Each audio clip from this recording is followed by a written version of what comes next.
don't forget to like and subscribe. Hello there. I'm finally about to reach the end of the chapter. Yes, I know it's taken like 20-something videos.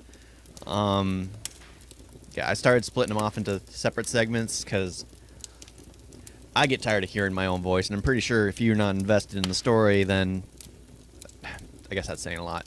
But I'm enjoying it. It's just hard to read without actually drinking something, or my throat dries out and I get parched. All right, time for the final part. Please follow my social media, like, share, subscribe, yada, yada, yada, you know, all that stuff. Do you happen to be Ash? The man asked. Yes. Okay, good. Your friend is in the infirmary and just woke up a little while ago. The healers have been working to right a lot of the damage. He will recover. What? Ash shouted. Take me there. He rushed off together. They rushed off together to the healer's tent. Inside lay Hollis, with bones that had just been realigned and a burn across the left side of his chest. You look terrible, Hollis said to Ash in a joking manner. Even I look better than you. Ash gave him a sheepish smile. Glad to see your humor is still intact. Oh, please, Hollis said, wincing out in pain. That will never leave me.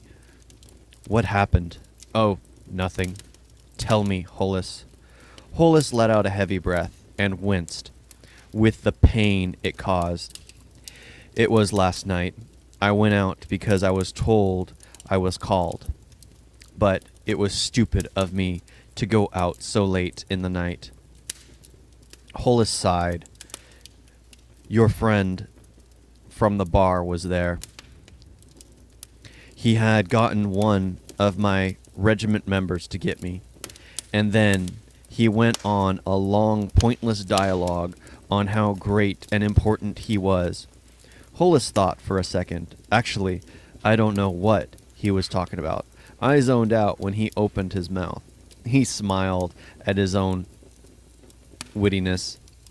Then, the next thing I know, I was waking up here, using his good arm to gesture to the room. They said I must have passed out due to the pain. But someone must have brought me here. Here, because they found me outside the healer's area. Hollis completed his story. Ash sat with Hollis until he fell asleep. Then, Ash got up and walked over to the healer. So what is being done? At this moment, he will just need to rest and heal. He is a surprisingly fast healer. If possible, we would actually like to train him to be a healer. No, I mean, what is being done against those who assaulted him? The healer looked down. I am sorry. I don't know about that. Ever since the first squad was dispatched to war, there has been little order here. I see. Ash looked back at his friend as his face darkened. I will take care of it for you.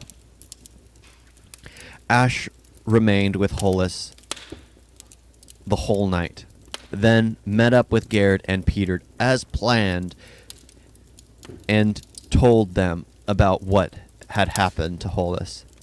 They were both furious as well, especially Garrett, who was a very protective brother of Hollis. There is nothing being done about it, Ash finished.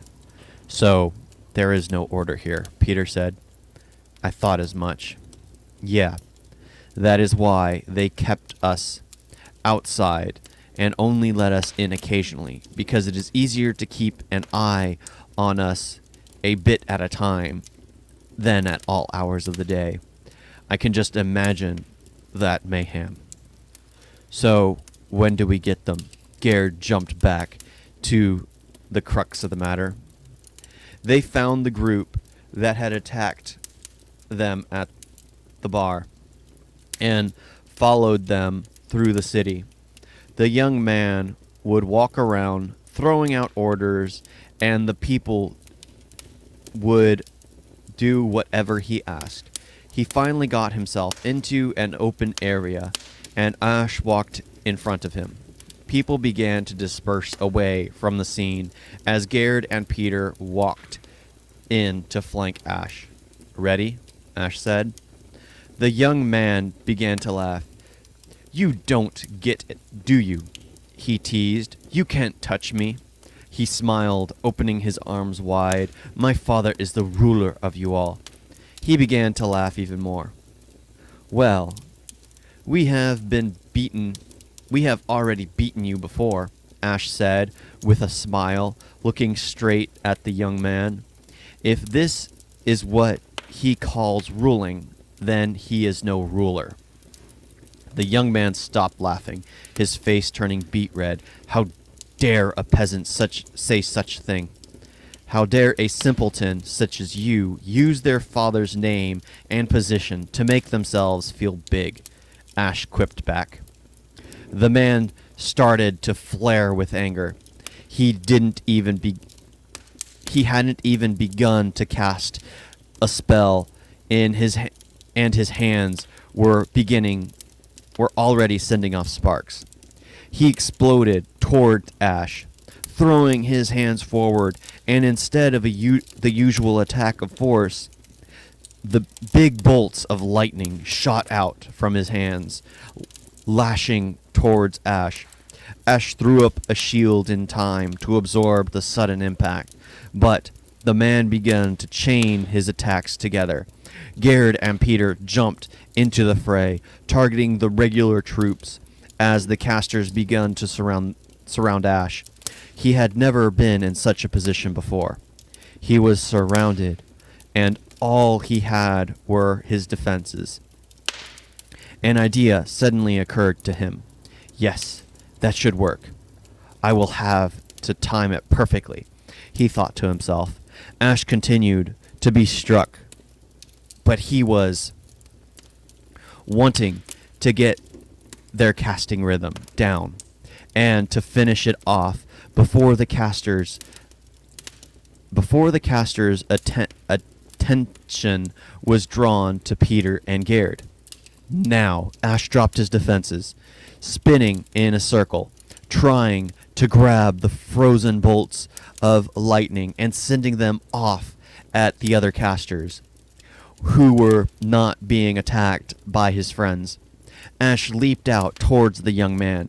Peter and Gerd had finished with the others and were smart enough to stay out of the caster's way, so they were not hit by any of the redirected bolts of lightning. Ash's leap landed him right in front of the young man. He planted his heel into the young man's stomach, sending him sprawling to the ground. "Well now," Ash said, looking down at the young ringleader. The young man was holding his stomach, curled in a ball, and gasping out in small bursts of pain. He raised his head to look up into Ash's eyes. The young man's eyes hardened as he quickly threw one hand out, sending a final bolt of lightning. Ash, being quicker, pushed the spell back and at the young man, striking his face with his own bolt of lightning. It on fire. With his own bolt of lightning and lighting it on fire. All the onlookers went silent. Only the screams of the ruler's son could be heard. Ash looked on as the man began to weep. And the first official-looking guard arrived soon after the fight had ended. Ash just stood there, looking at the officer. The guards surrounded Ash as healers came to check on the status of everyone.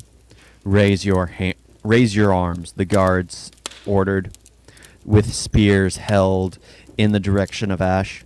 Now, the old man Scales said from the side as he appeared from out of nowhere. "What is it you officers wish to do now?"